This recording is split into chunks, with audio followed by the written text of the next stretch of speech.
السلام عليكم ورحمة الله وبركاته.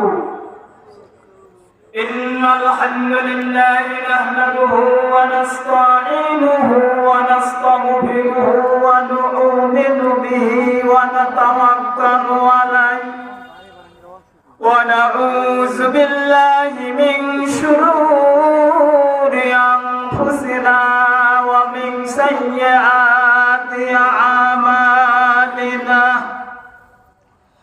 من يهده الله فلا مضل له ومن يضلله فلا هادي له وأشهد أن لا إله إلا الله وحده لا شريك له وأشهد أن محمدا عبده ورسوله الذي أرسله بالحق بشيرا ونذيرا وداعيا إلى الله بإذنه وسراجا منيرا. فقد قال الله تعالى في كلامه المجيد والفرقانه الحميد. أعوذ بالله من الشيطان الرجيم. بسم الله الرحمن الرحيم.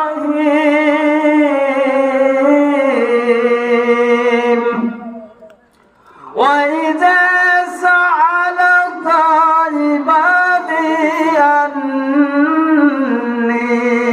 فإني قريب أجيب دعوة الداعي إذا دعان فليستجيبوا لي.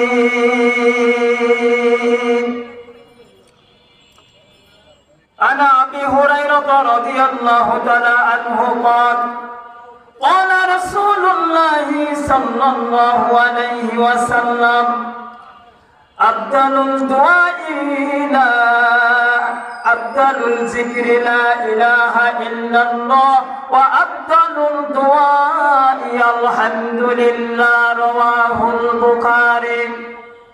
وقال النبي صلى الله عليه وسلم الدعاء هو العبادة. رواه أبو داود. وقال تعالى في شان حبيبه إن الله وملائكته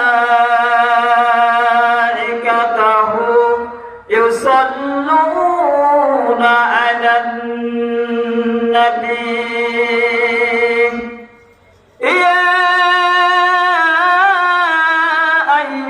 الذين آمنوا صلوا عليه وسلموا تسليما.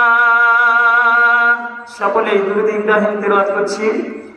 اللهم صل على محمد وعلى آل محمد كما صليت على إبراهيم وعلى آل إبراهيم إنك حميد مجيد. اللهم بارك على محمد وعلى آل محمد كما باركت على إبراهيم وعلى آل إبراهيم إنك حميد مجيد. لا إله إلا الله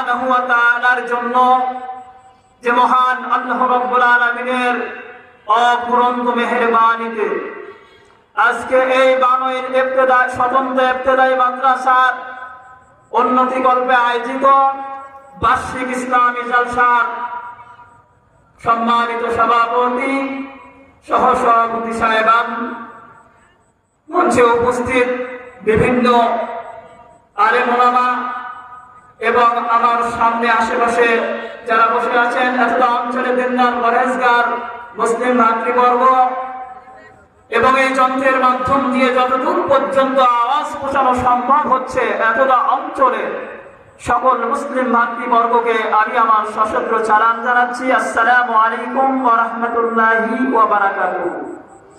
শুরুতেই প্রশংসা সেই মহান রবের, এরপরেই দুরূদ এবং তাসলিমাত পেশ করছি মানবতার মুক্তির দূত, দুজাহানের বাদশা, নবিকুল সম্রাট, আশরাফুল আম্বিয়া, সর্বকালের সর্বযুগের সর্বশ্রেষ্ঠ মহামানব জনাবে আহমদ মুস্তাফা মুহাম্মদ মুস্তাফা সাল্লাল্লাহু আলাইহি ওয়াসাল্লামের প্রতি সম্মানিত উপস্থিতি।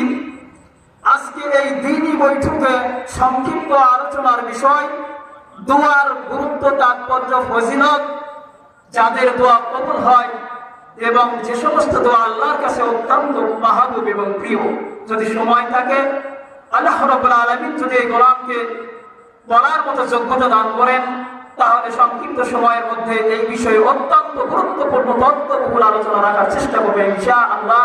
ওয়া মা তাওফীকি ইল্লা বিল্লাহ, আলাইহি তাওয়াক্কালতু ওয়া ইলাইহি মুনীব। সকলের কাছে দোয়া চাচ্ছি এবং সকলের দৃষ্টি আকর্ষণ করছি, যদিও আমরা সন্ধ্যাকালে বক্তব্য রেখে থাকি, তবে যতক্ষণ কথা বলবো ইনশাআল্লাহ কোরআন এবং হাদিসের সামনে রেখেই কথা বলবো, এটা আমি আশাবাদী। দোয়া, দোয়া দুইটি অক্ষর দ্বারা তৈরি একটি শব্দ,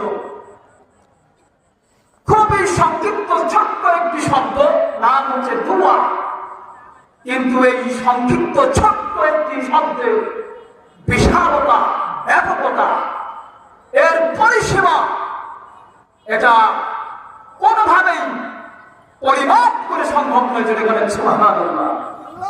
কারণ দোয়া এমনই একটি শব্দ, দোয়া এমন একটি ইবাদত, যেই দোয়ার মাধ্যম দিয়ে একজন বান্দা আল্লাহ রাব্বুল আলামিনের কাছে তার জীবনের সমস্ত প্রয়োজন এবং তার জীবনের যত গুনাহ, যত পাপ আমল আছে সব কিছু থেকে মুক্ত করে নিতে পারে একটি মাত্র ইবাদতের দ্বারা। সেই ইবাদতের নাম হচ্ছে দোয়া।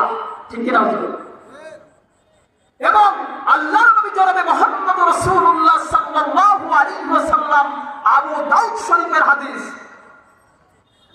1479 নম্বর হাদিসের মধ্যে আল্লাহর নবী বলেছেন, আদ-দুআ হুয়াল ইবাদাহ, দোয়া হচ্ছে সমস্ত ইবাদতের একেবারে মগজ নির্যাস করে বলেন সুবহানাল্লাহ। একজন মানুষ সালাত আদায় করলো, কিন্তু সালাত আদায় করতে গিয়ে কোনো দোয়া করলো না, শুধুমাত্র আল্লাহু আকবার বলে নিয়াত করে এইবার তাকবীরে তাহরিমা বেঁধে নামাজের সব আনুষ্ঠানিকতা শেষ করলো, সালাত ফিরিয়ে নামাজ শেষ করলো, রুকু করলো, সিজদা করলো, শেষ বৈঠকে বসলো, আরো অনেক কিয়াম করলো, দুই সিজদার মাঝখানে বসলো, কিন্তু মধ্যখানে কোনো দোয়া করলো না। আমার আল্লাহ রাব্বুল আলামিনের কাছে এই ইবাদতের কোনো মূল্য নাই। ঠিক কি না? কোনো দোয়া করলো না, শুধু আনুষ্ঠানিকতা পালন করলো। এই ইবাদতের কোনো দাম আছে? তাহলে আনুষ্ঠানিকতার দাম নাই, দাম হচ্ছে দোয়া। এবং সালাত শব্দের অর্থ বলা হয়েছে দোয়া। রুকু করা, সিজদা করা, শেষ বৈঠকে বসা, এগুলো তো নামাজ, সালাত না, এগুলো হচ্ছে সালাতের একটা আনুষ্ঠানিকতা মাত্র।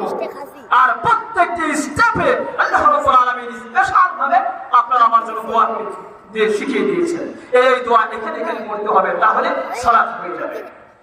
আমার পারের ভাইরা, আল্লাহ রাব্বুল আলামিন কোরআনুল কারীমের মধ্যে বলেন, وَإِذَا سَأَلَكَ عِبَادِي أَنِّي فَإِنِّي قَرِيبٌ।